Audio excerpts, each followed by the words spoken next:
Thousands of IRS employees are out of a job as the Trump administration cuts the size of the agency's workforce. CBS News reporter Kati Weis spoke with one of those employees.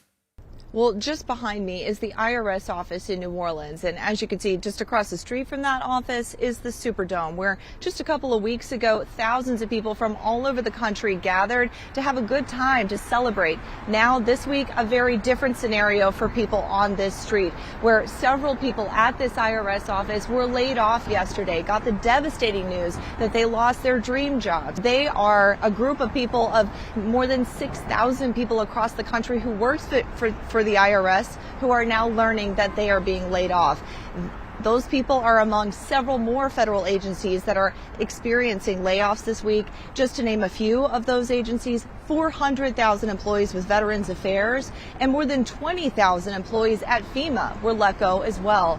Some devastating news for many people across the country, including for 22-year-old Elizabeth Carone, who started working at the New Orleans IRS office last September as a small business tax revenue agent. She mainly conducted audits of small businesses, rental properties, etc. And as a probationary employee, she lost her job on Thursday. She said that this was her dream position. It was a government job with good benefits and a strong sense of morality. It's a company, an agency that her father worked for, so she was keeping with the family tradition. But it's not just the fact that she lost her job that has her upset.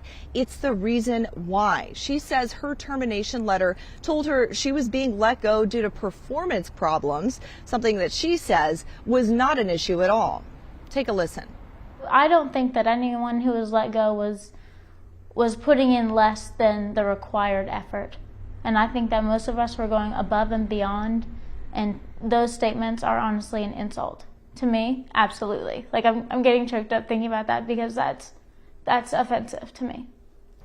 And the tax deadline is coming up soon. Now, just last year, I reported about several people in Colorado and other states around the country experiencing months-long delays with their tax returns and having issues with getting through to someone on customer service for the IRS to try to get that sorted out. And Carone tells me that she fears that all of these layoffs are only going to worsen those kinds of problems at the agency that were already existing. In fact, she said that the agency really already felt short-staffed, that they were already feeling tight before these layoffs happened. So certainly going to see some ripple effects, she says, as things continue, because more layoffs, she says, are expected next week. In fact, the folks who were hired here at the New Orleans IRS office in January, those folks have not been laid off yet, but Carone tells me that they have been told to expect that to come next week.